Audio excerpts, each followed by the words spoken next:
Yeah, open discussion number three.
How many people online?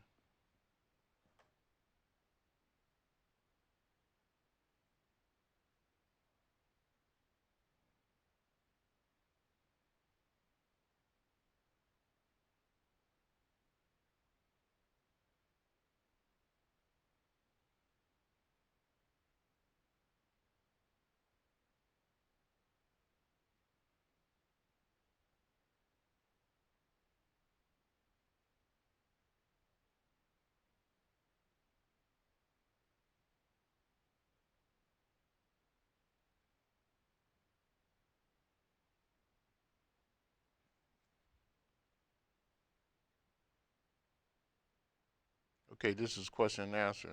Any questions? Can you hear me?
So there's no questions from last week?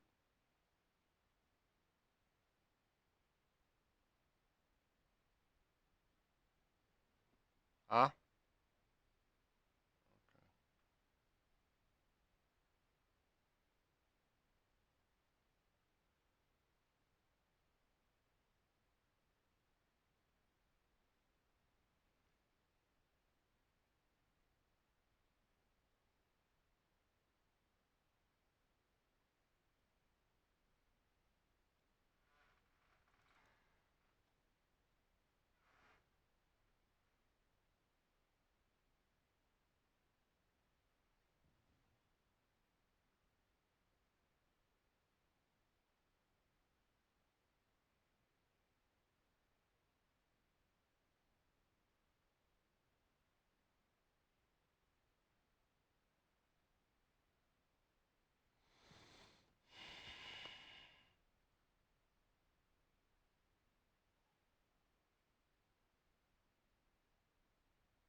So no questions today?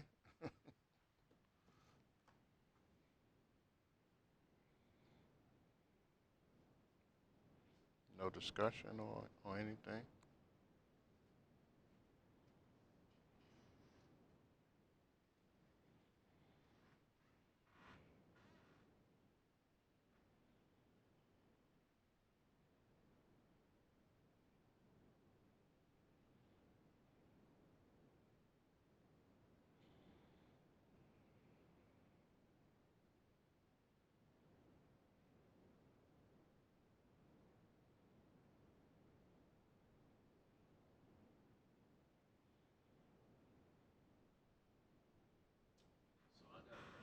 Mm-hmm.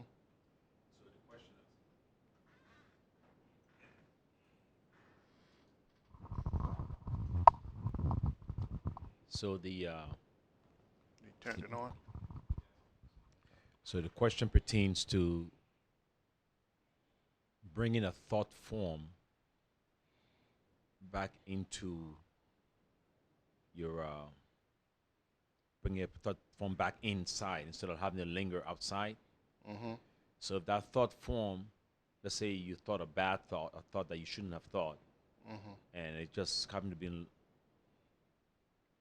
jumping around, and you notice that this thought's not a good thought, and you want to bring it back in with thought that you pull it in through the solar plexus center, right? Mm-hmm.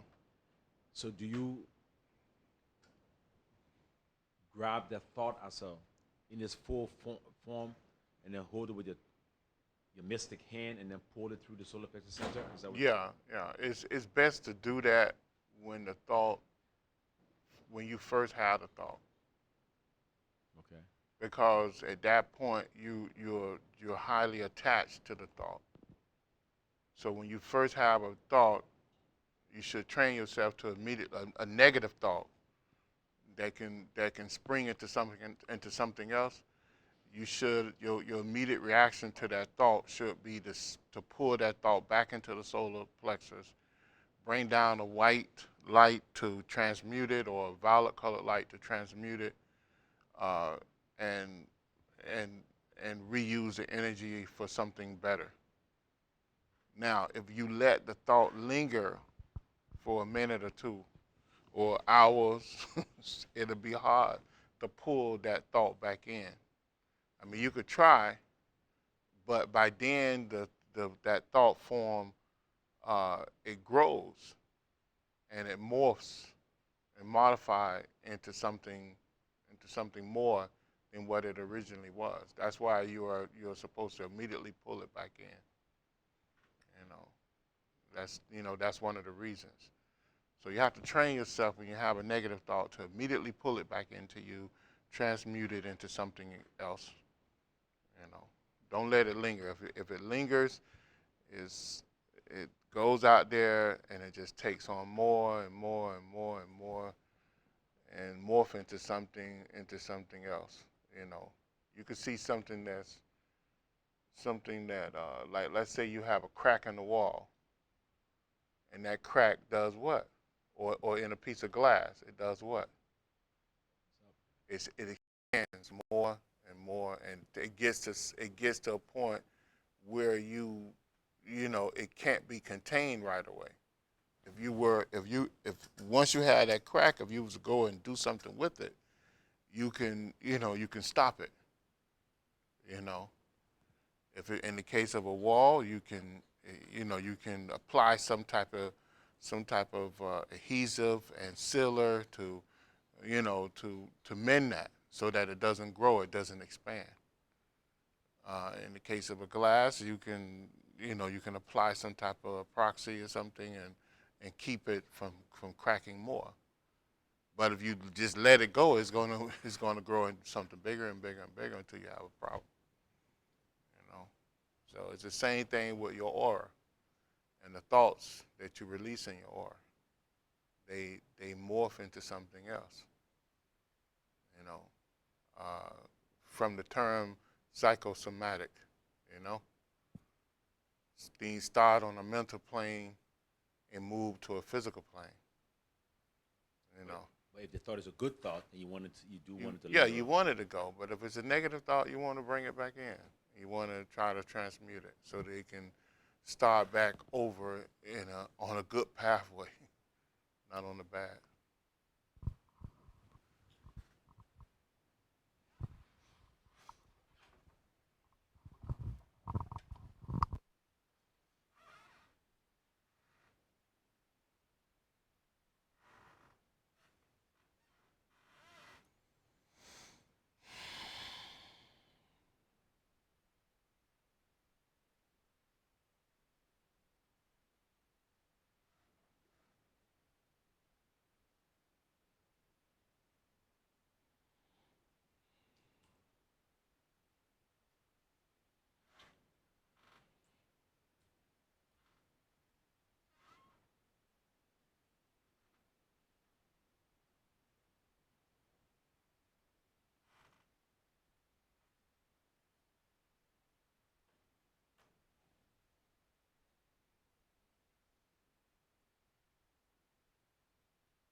No other questions?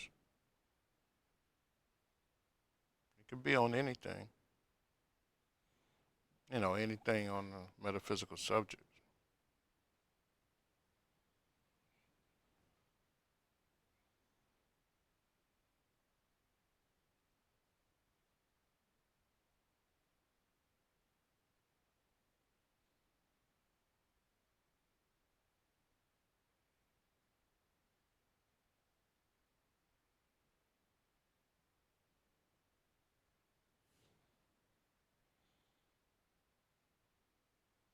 Also, like I told everyone out there, that if you want me to give a class on something that you're interested in, you can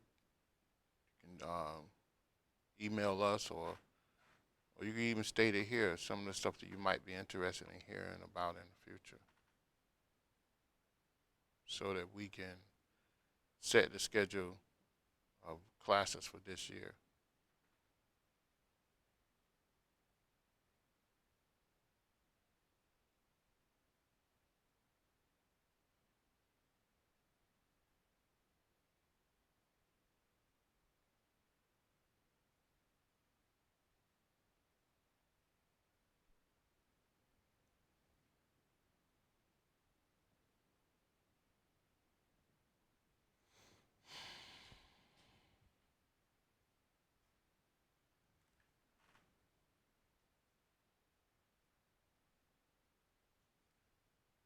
Uh, what would be a positive reason or example for creating a thought form? A positive what? What he said?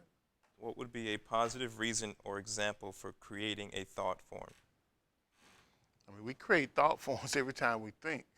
So if you think positive, then you have positive things happen to you. If you want to actively create a positive thought form, then that would be in some of the Raja Yoga type exercises where you create particular thought forms in order to feed the aura, so that you can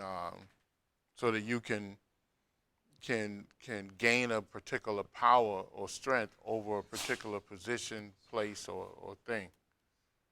So those are reasons. Like, let's say if you need to become better at something, then you create a positive thought form of you doing that thing that you want to be better at, and that reinforces your aura, because now that if you creatively uh, think about that, then you coding your aura to respond to that situation when you actually do it physically. So that's what positive thinking does. That's in the case of doing something good, not necessarily bad, but something good.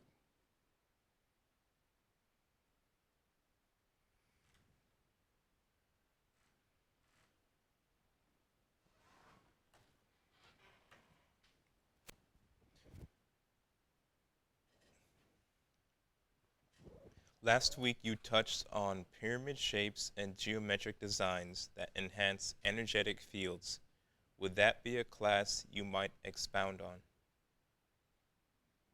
Yeah, I could. I could expound on that. That's kind of highly scientific, though. I mean, I don't know if a lot of people into it, but I can do a class on that.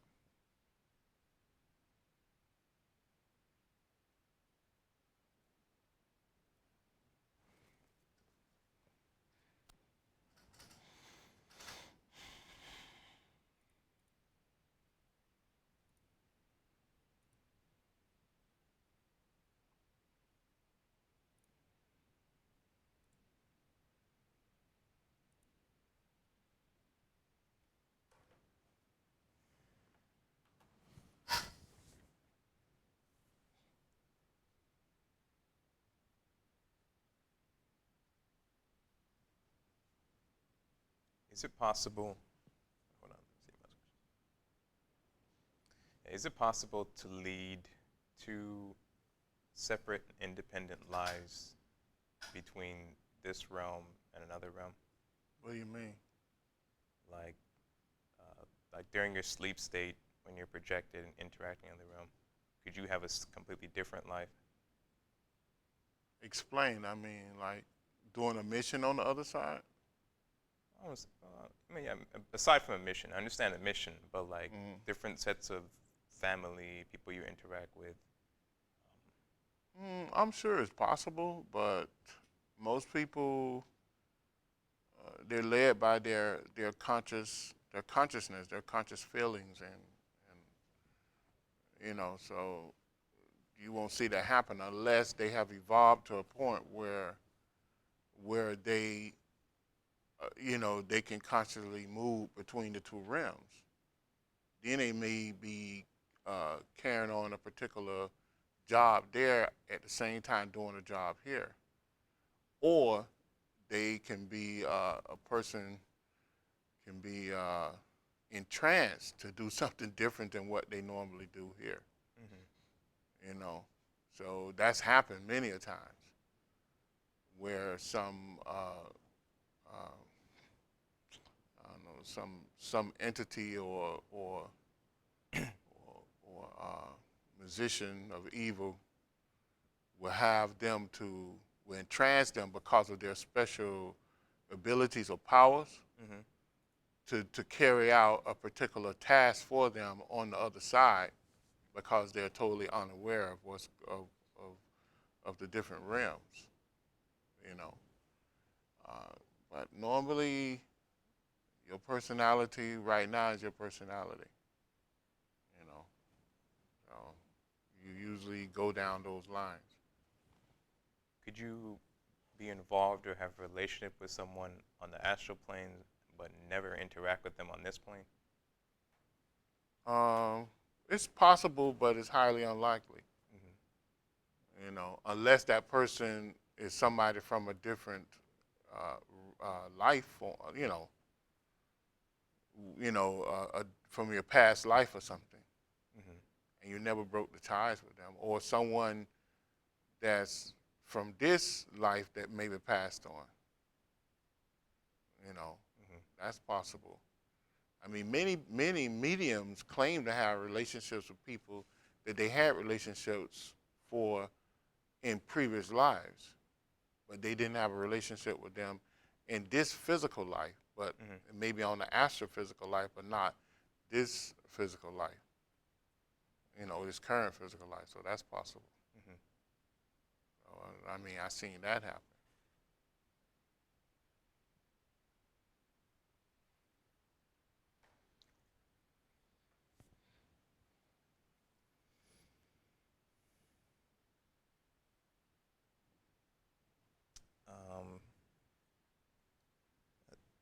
Twitch, can you explain that question a bit? What is it? Can you do mantra in a lucid dream state that affects the regular world aura? It affects the what?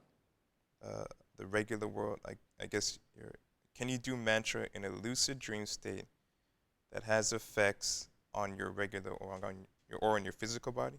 Is that what you mean? A regular world aura.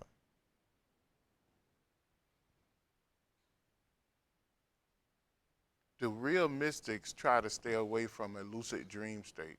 Okay? A trained yogi or mystic try to stay away from that.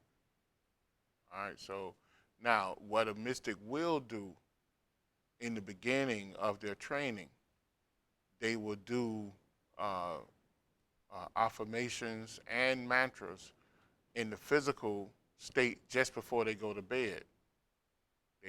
They can repeat it uh, on a physical level and with a physical voice. They can whisper it so they go into the mental world, and they can even think it so that it goes into the psychic world just before they go to bed. And then when they go to sleep, their subconscious mind will repeat that mantra or affirmation for at least 3 hours. That's a practice. That's a yogic practice or a mystic practice that they do. But they do not try to bring on a lucid dream type states and do this. We guard against that. Okay. I hope that helped you.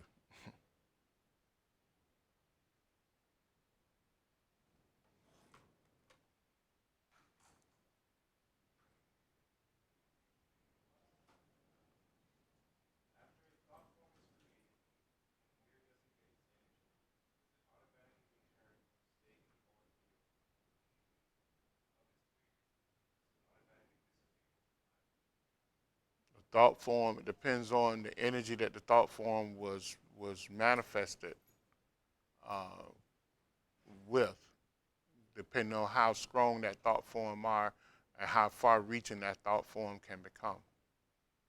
And it also depending on the energy that the thought form can pick up once it's projected from your aura. Your aura projects thought forms. That's how your environment is created. That's how your neighbor's environment is created. That's how your family environment is created. Your aura creates those thought forms. And then those thought forms, based on their strength and the strength in which you propel those thought forms, will determine the lifespan of that thought form and the environment that the thought form was projected into.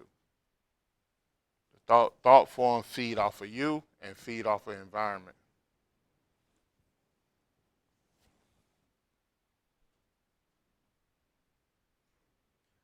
Why do mystics stay away from the lucid dream state?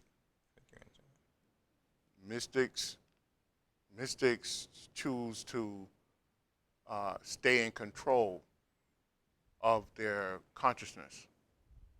That's the whole goal. If you look at any true mystic teachings based on ancient techniques of yoga, our main goal is to stay in control.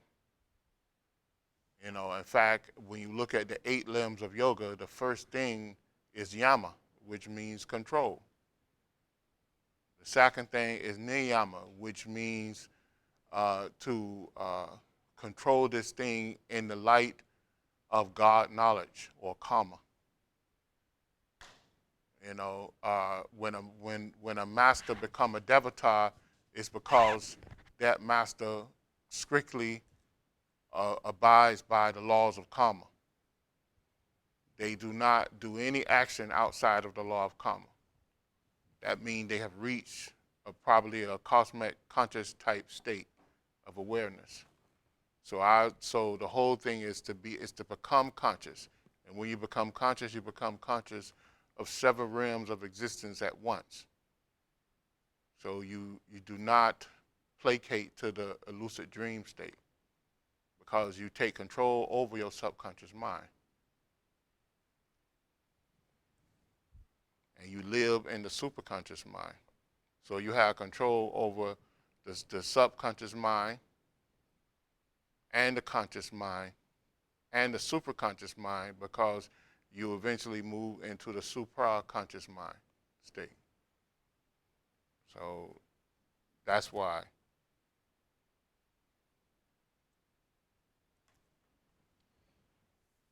But isn't there dream yoga? No, no. That's too, no, that's totally against yoga. Yoga, the word yoga means to make union with God. So, no.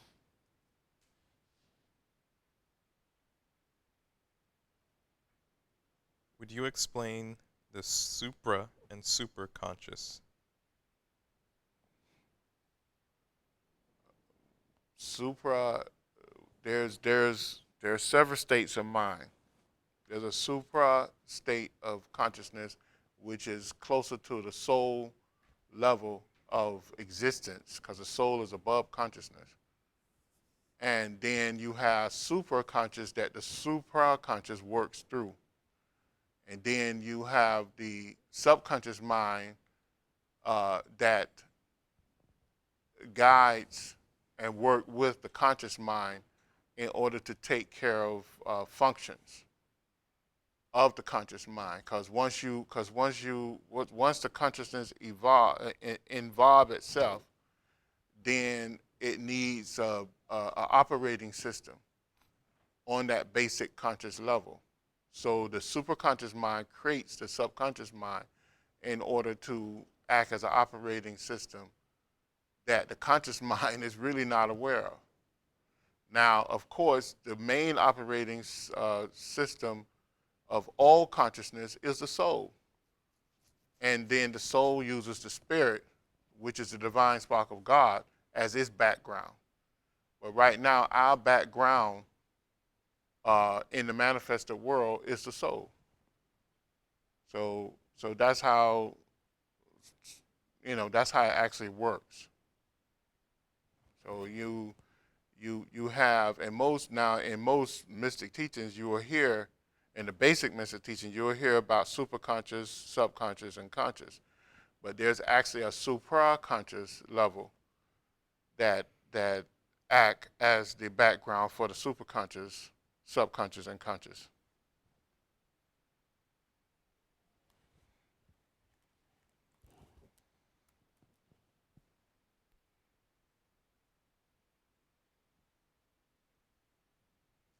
So following with that Mm-hmm. discussion on mind, Mm-hmm. how does a mystic or an occultist view artificial intelligence? Is it everything is soul? Mm-hmm. So the argument can be made that AI or advanced AI robots have soul or have. Yeah, well, the items, the material that makes up the artificial intelligence has a soul. Mhm. In other words, So would a mystic view AI as a life form? it's a life form. Because, in other words, think about this right here. The material that we use for computer systems, the material that we use for cars, for vacuum cleaners, for a blender, a toaster, okay, before we came around, that material laid dormant in rock, in wood, in all different type of life forms on this earth, and it was not gaining the experience. Because of humans, we accelerated the experience of those different elements. So now it's gaining experience. So now it can move on to higher levels of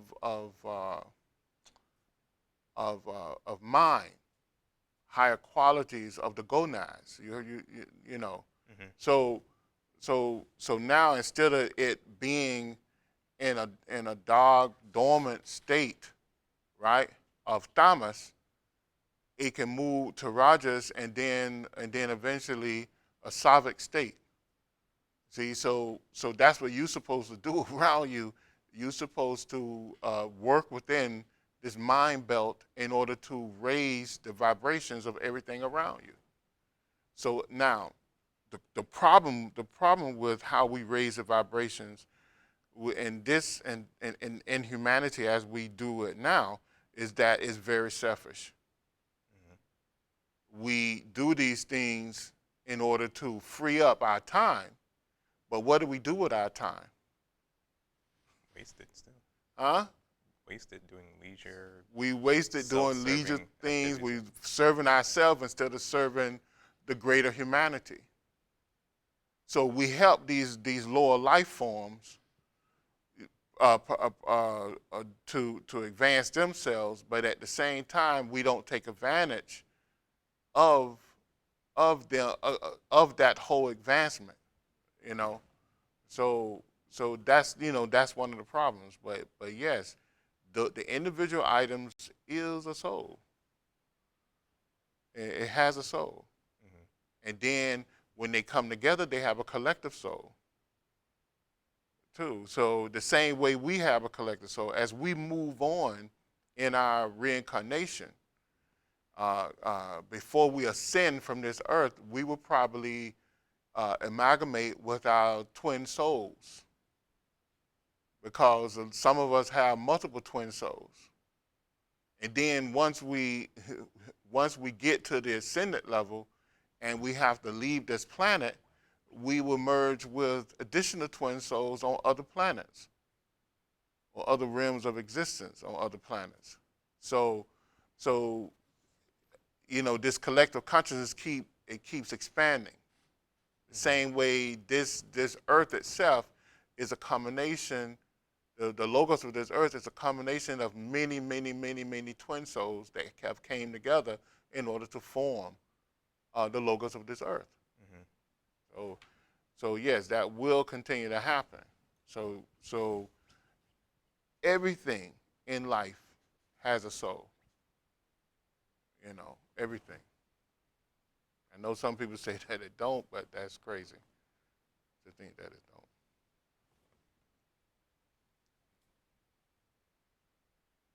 So when AI, you had a question? Oh, sorry, I didn't see you. Sorry.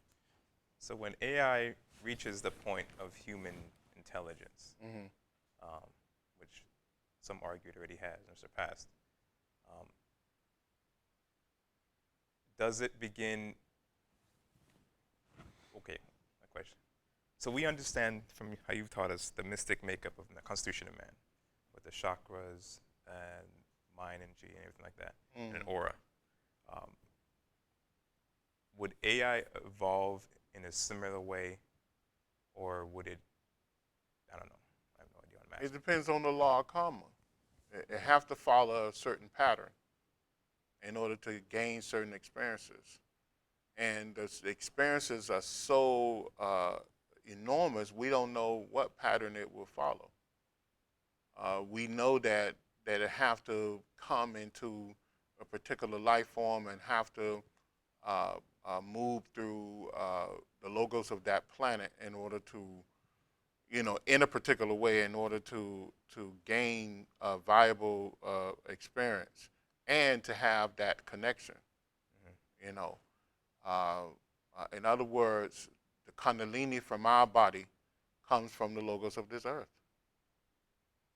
So that AI have to receive that spark from the earth.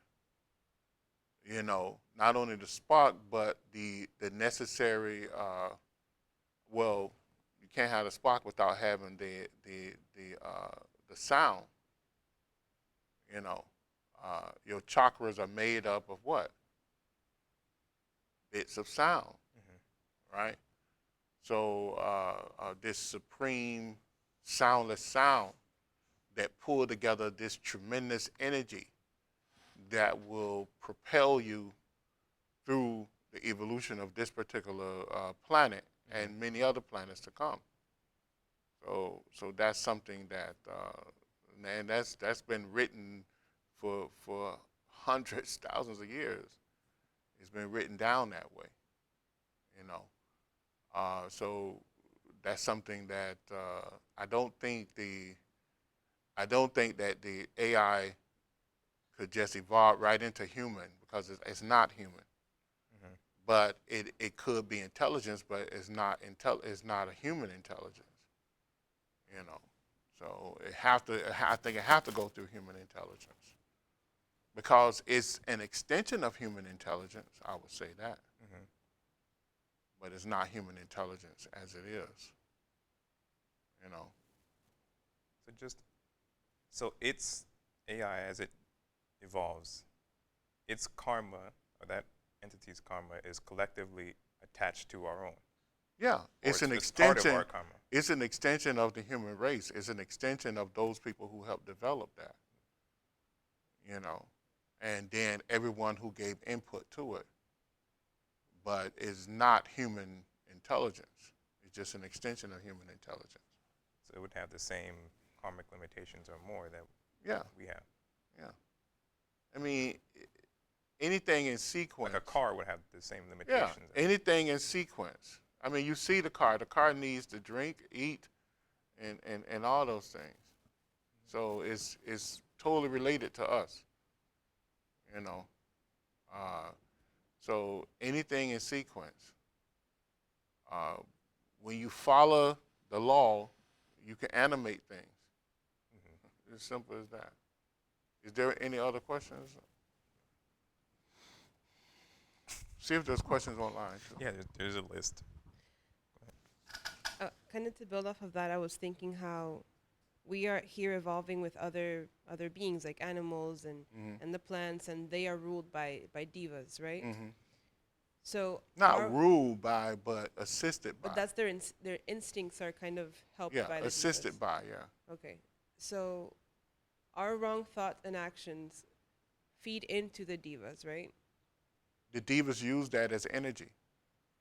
So do our wrong thoughts and actions also affect the way that other beings evolve on this planet? Yes. We So talking about animal life? yeah, Of course it does. right. That's what I was thinking. Yeah. I was thinking in particular of a study they did on apes and how apes are battling for territory in the same way that humans used to Hmm. do many for forever. So is that because it's the natural progression of them, or is it because they're taking that from how we evolved? It probably has something to do with both. Yes. So yeah.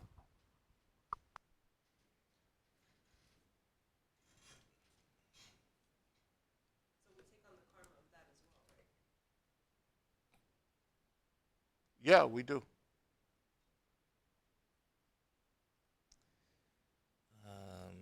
In regards to supra and super consciousness, what do you mean by acts as a background?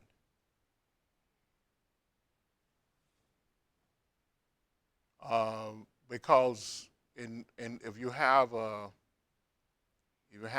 any type of uh, operational system or anything that moves, it needs a background to move on. It's as simple as that. If I use this whiteboard is my background, and then the chart that I put on there is using that whiteboard to express itself. Uh, Creation uses the absolute. The universe uses the absolute as its background. So so now so now when it comes to life forms, we are taught that the spirit, the divine spark of God within each one of us, is the background for our particular so-called individual life, and then the soul becomes the moving point, and the spirit becomes the unmovable point. It's like X and O you see in most calculations.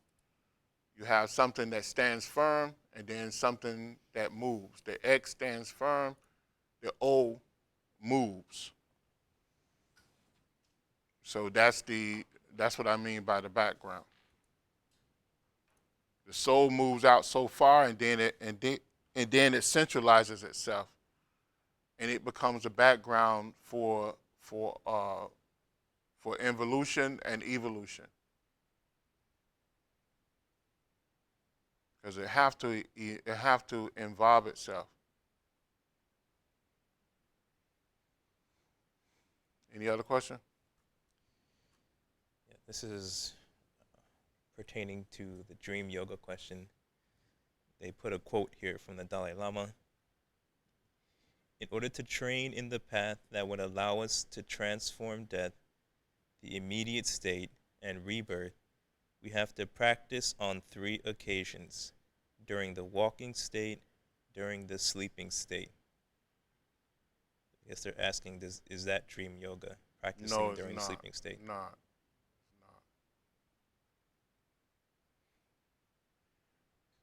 not. No, it's not. That's going into the Dalai Lama is not a good source. I'm sorry. He stated himself that he had not obtained any type of cosmic conscious or meditation or whatever. So, or raised the power Kundalini in a control state. So this is there's there's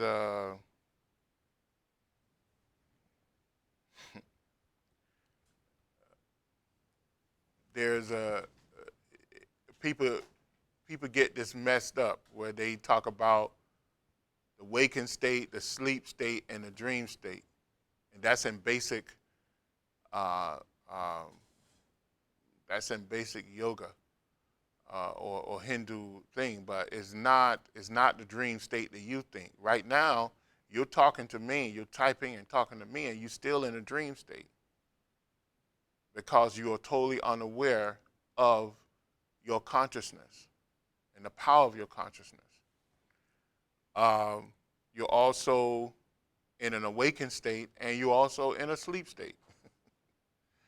So, I mean, I can write 60,000 words on this to fill a book, but to actually describe it to you.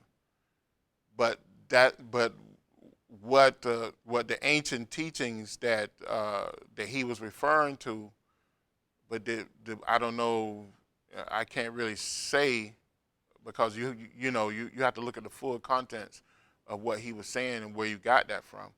But he was referring back to ancient teachings, and those ancient teachings are like metaphysical 101 for those teachings, and it goes into the Tama state, the Raja state, and the Sattvic state, if you heard of that.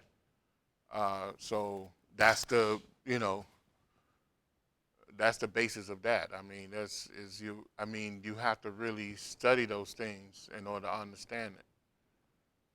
The problem with a lot of the books that's written today, they are surface type information. They don't go into the deeper information.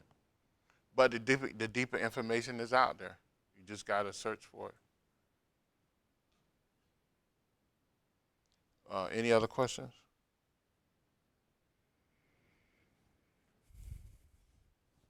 I had a sharp pain in my heart area. Can this be a sign that the Kundalini is removing a blockage in my heart chakra? No, I don't think. I don't know. I don't think so. It's best to go see a doctor. You know, uh, when Kundalini rises, you would know that it's rising. You know, um, you'll feel and you'll have visions. You'll have tremendous power. You especially when it just rises from the Muladhara chakra, the root chakra, up to the sex chakra. You have tremendous visions, and you're connected to the world and to so much information, and it's very painful when it first moves, when it first pierces. It's very painful. You will feel partially paralyzed in just with a partial move. You'll feel partially paralyzed in the legs.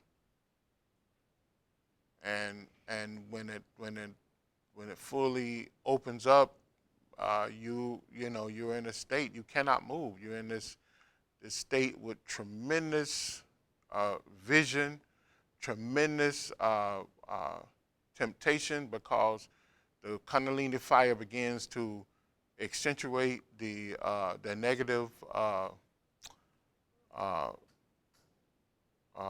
the impurities in that particular chakra that's been blocking you from advancing uh, for lifetimes, and it burns these things up. It moves them apart and burn them up, and so you would know, you would know, you would actually know that the Kundalini is rising because of the tremendous mental activity that will be going on, and the aura will light up.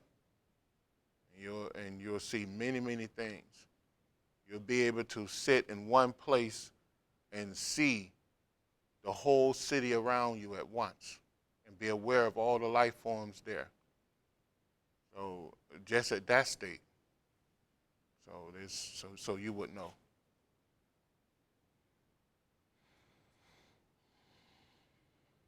Any other questions? When someone has had a mental episode, which practice or practices can be used to help stabilize this individual? What do you mean by mental episode? I guess like a mental breakdown.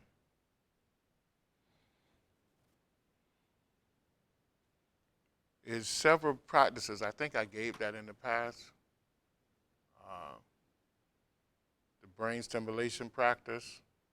Several practices in the science of breath. But first, go see a doctor. Go see a profession in order to help you. Uh, and it's nothing going. There's nothing wrong with seeing a therapist or a psychiatrist. There's absolutely nothing wrong with that. Because you have to get focused and you have to become detached, and those people can help you do that. And then you can come back to the yoga practices, because if you haven't uh, did that yet, then you may not have the ability to even do a practice. So that's one thing you have to do. So be aware of that. There's nothing wrong with going to see a doctor, a therapist, a psychiatrist. Absolutely nothing. In fact, the methods they use are mystic methods anyway. So they just call it with a different name these days. But yeah, but there's in the science of yoga, in the science of breath book. In fact, the author of the science of breath, or the writer of the science of breath, who helped translate a lot of that stuff, William Walker Atkinson, he had a nervous breakdown. He was a lawyer. He had a nervous breakdown and came back and wrote all those wonderful books after he got treatment and came and got back on the path uh, uh, of yoga and made a great contribution to the world. So there's nothing wrong with that.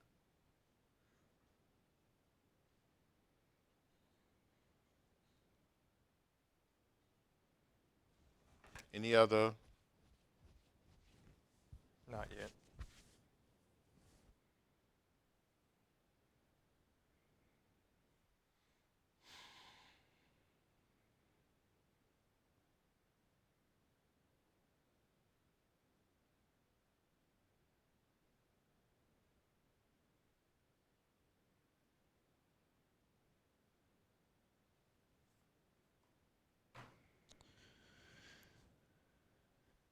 When I go into meditation, my body vibrates pretty much immediately, and I stop because I don't know why this is happening. What is this vibration? Describe what the meditation is. When you say meditation, I think you probably mean concentration. What are you doing in your meditative practice?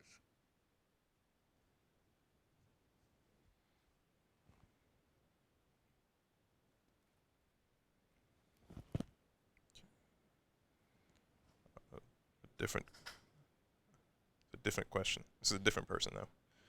I feel energy in between my eyebrows and in the throat chakra. What is happening to me spiritually? In the in in basic concentration practices, when you breathe in and breathe out, in doing your concentrative meditative practices, because concentration leads you to meditation. So when you start doing concentration practices, that leads you to meditation. And the thing about the chakras, you got to understand the chakras. The third eye region is the control center. So as you begin to do these meditative practices and pranayama practices, when the when the uh, when the sex center begins to open in order to help bring about psychic or clairvoyant ability, you will see the images reflect on the eyelids, or it may seem like it's reflecting on the Christ center or the third eye, but it's not the third eye. Why is this? It's because the energy travels back and forth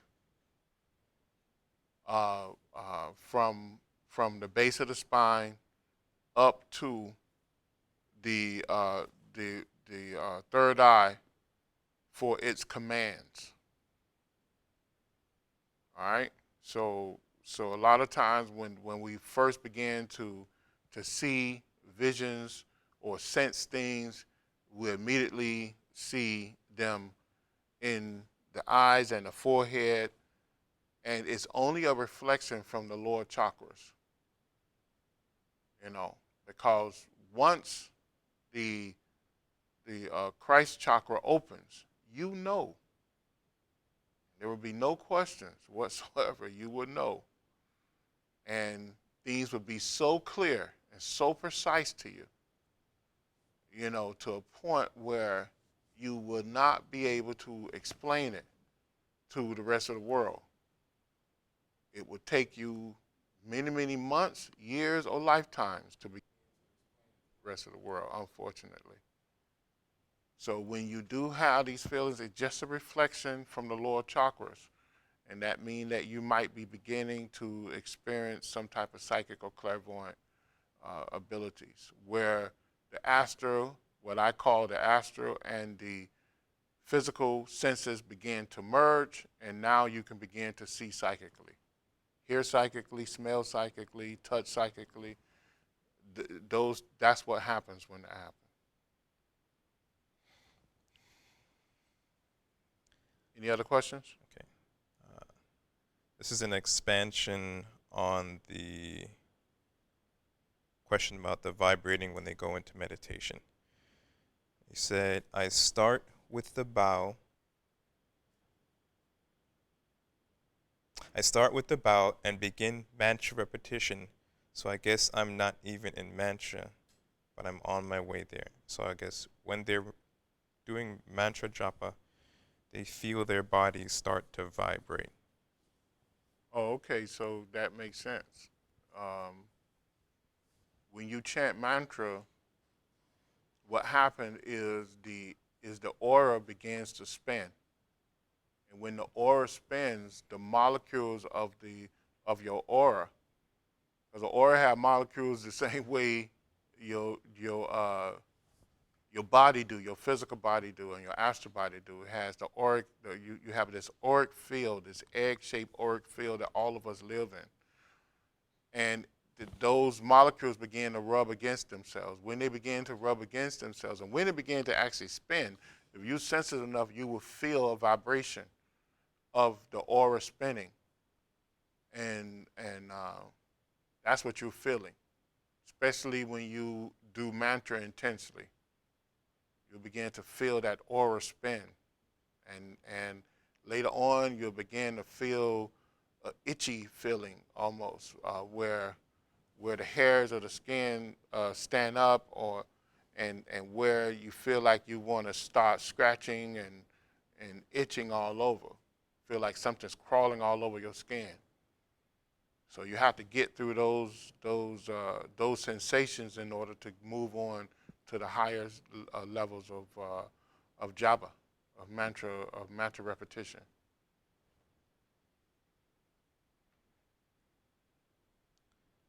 Okay. Now, this question is the same person who was talking about energy between the eyebrows. Mm-hmm. I also feel energy coming in and out from the top of my head. Mm-hmm. That's it. Same. It's there again. It's the or. It's the energy. It's the energy of the. Is the energy of the nadis. In other words, when I say it travels up through from the base of the spine up to that region, remember your nadis are not contained within the body. The nadis are contained within the aura. Although the nadis connect with the body and through the body exists because of the nadis. You know, we live in the auric body. Once the aura is not around the body is not animated anymore. There's no life force in the body except for the life force within the cells of the body, which begin to go their way to gain experience somewhere else. So, but the life force of the soul uh, uh, animates the kundalini animates the nadis, and the nadis give life to the body. So our job here in life after life after life after life is to unclog the nadis in order to have a free flow of energy from the vehicle of consciousness called kundalini. And when this happens, then we can have psychic sight, psychic vision. Okay, so that's what you're feeling. Some people, especially females, I notice females feel this immediately. In most cases, they feel the energy of the nadis and they feel the energy of the aura, uh, and they have these sensations quicker than what men do. So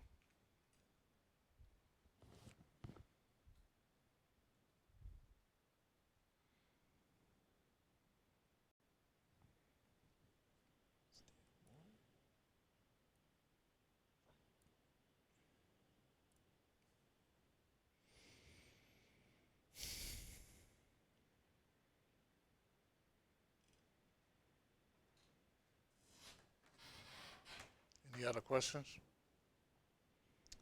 They also see blue and white lights. Yeah, that's normal too. Especially if you're doing deep breathing practices, the what you're taught to do is to breathe in the the oxygen, not oxygen, but the prana, send the prana down both sides of the spine, and when you breathe out, bring the prana. Imagine that the prana is coming back up, uh, uh, Shushumna, and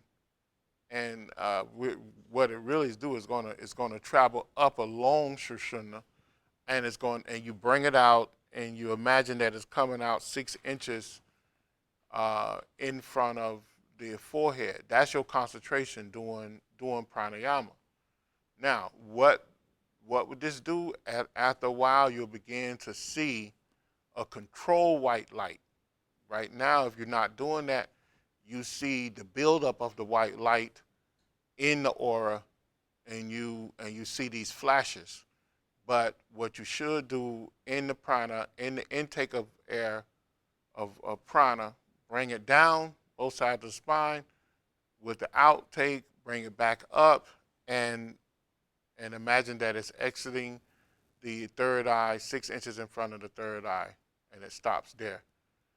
And that will build concentration, and it'll build a pathway for this energy. Uh, and subconsciously, this will begin to happen each time, and you will begin to evolve and advance.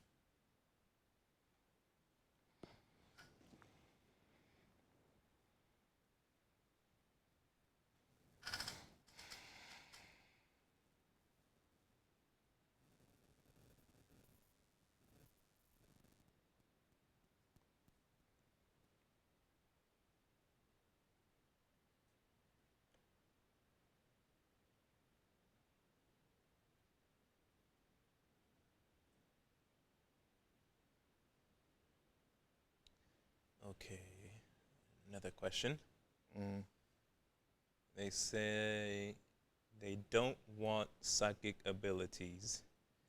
Had them once and prayed for them to go away to bypass this development. Well, unfortunately, that's the pathway. Now, the thing is that you can have psychic abilities is the path that you gain them, you control them, and then you dismiss them. That's the path. And what you do when I say dismiss, you transmute them into something greater. And that's the pathway we want to go. We want to develop the psychic abilities to a point where we can transmute them into a greater level of psychic, advanced psychic abilities. And then from advanced psychic abilities, we move into deep contemplation meditation levels of abilities. So psychic abilities is one way you go, but the psychic abilities can be pitfalls for most people. It is a pitfall for most people because it takes a lot to gain control over them. But you should gain control over them and move on, transmute them into something higher. So, but you just can't just trip up on them and because you'll be stagnated. You have to transmute that energy into something higher.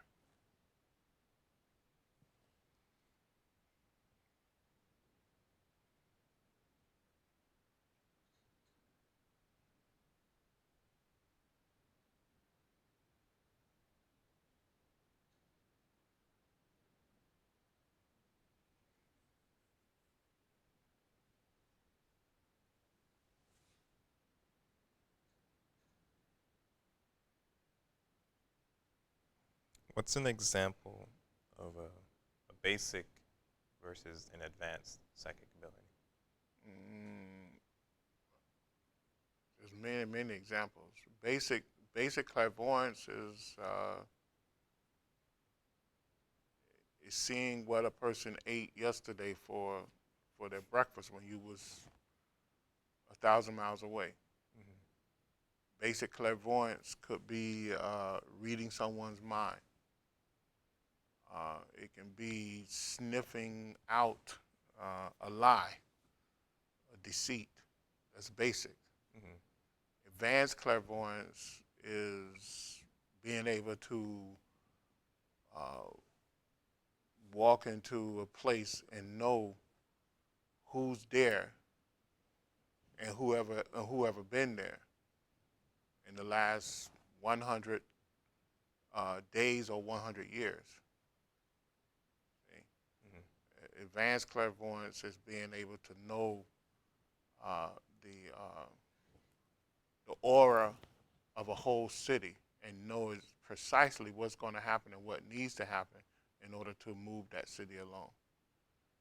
So it goes from individual to mass clairvoyance. Mm-hmm.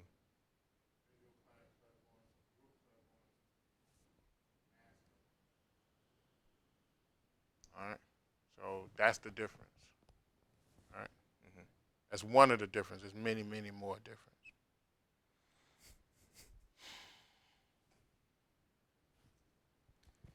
At certain points, at certain key points, your mic just randomly cuts out. Huh? So at certain key points, your mic just randomly cuts out. Oh, yeah? Okay. I'm not sure why. I'll play with it later.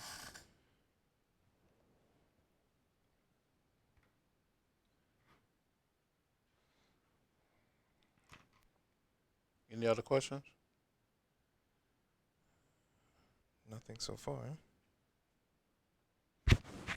It's just a statement. The more you let go, the higher you go.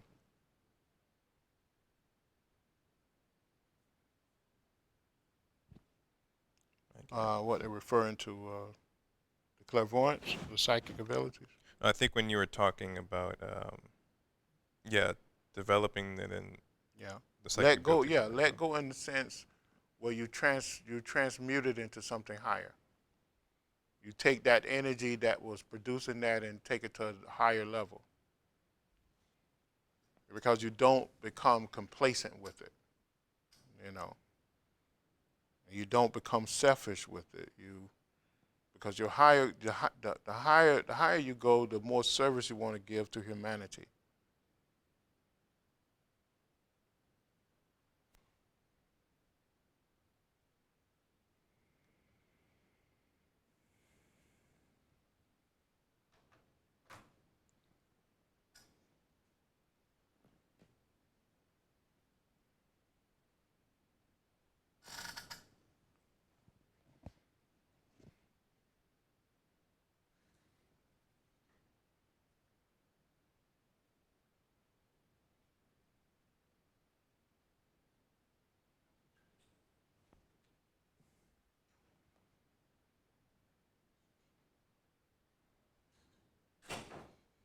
So, any more questions?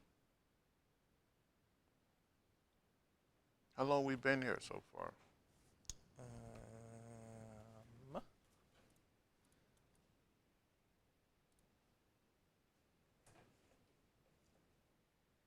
I've been streaming for a little over an hour. Hour and 4 minutes.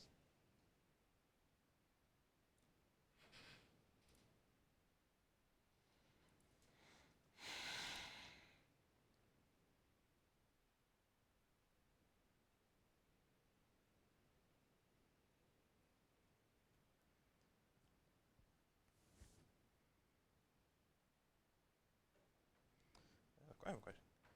How do you differentiate between, let's say, like guilt, remorse, and let's say correction from yourself or your higher self? The what now? Like guilt, I differentiate between guilt or guidance and correction from your higher self, or conviction, I say. What do you mean by that?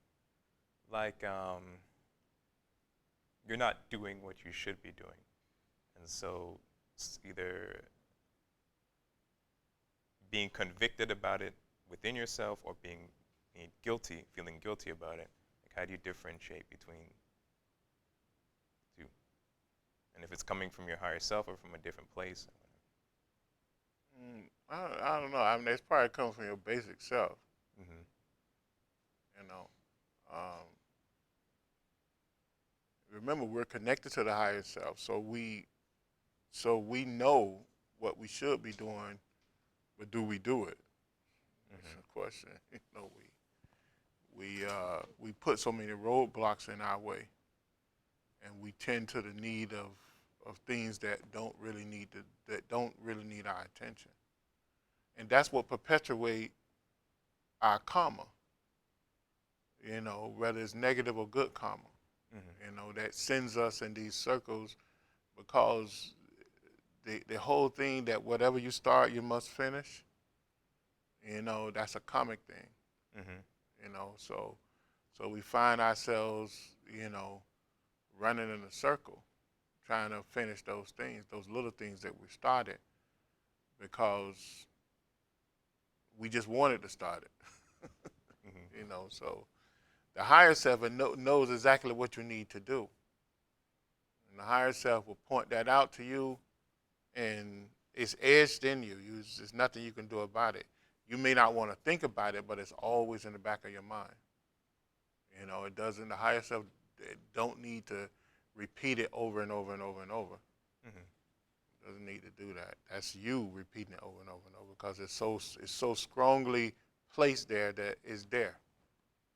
You know, it is said that the petals on the chakra were placed there by the soul.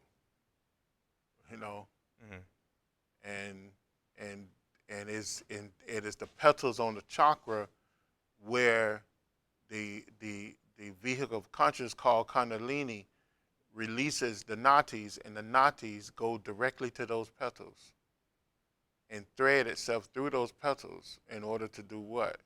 In order to animate the physical, astral, and etheric vehicles. You know, it's by a statement of the soul. So, and the soul may have did that 1,000,000 years ago, 20 million years ago. You know, so it's up to you whether you listen. It doesn't have to repeat it. It's there. It's there probably until the end of time or until you take it and transmute it to a higher level. So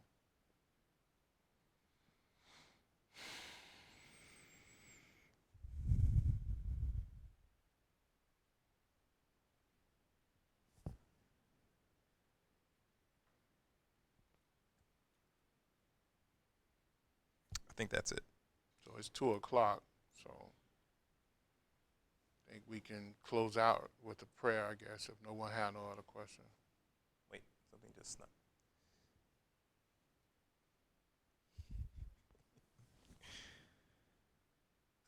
What? Will you ever do an interactive meditation class? I think I did that before. I did that a couple of years ago with the practice, right? I gave you basic concentrative meditative practices to do, I think so. right? We've done that several Yeah. times. Yeah, so I did that. It's recorded. You could just go and look up on the recordings. And look at my Raja Yoga classes as well. But if that's something you want us to go back over, I'll do it again.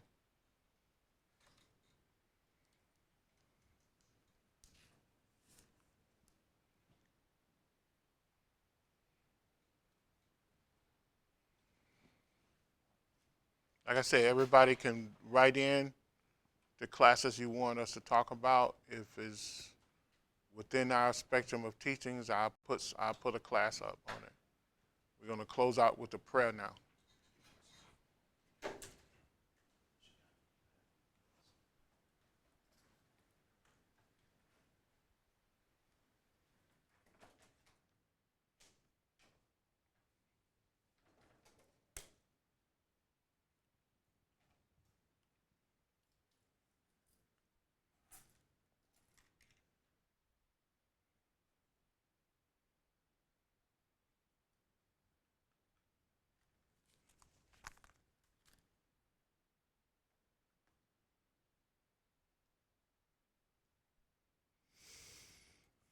The New Lord's Prayer.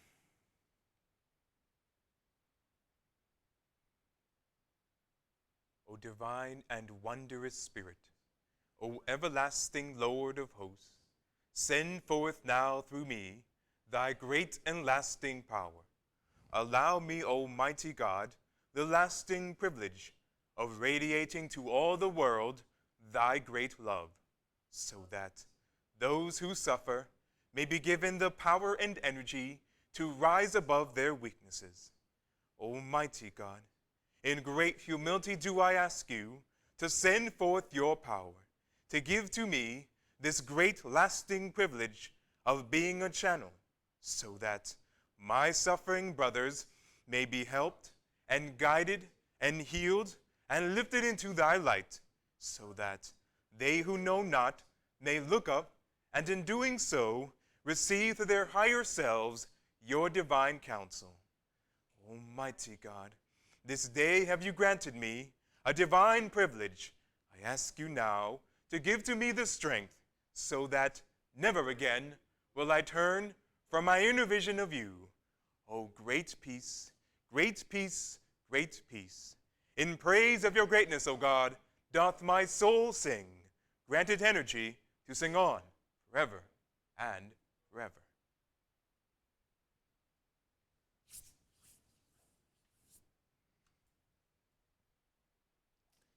Thank you for watching. See you next week.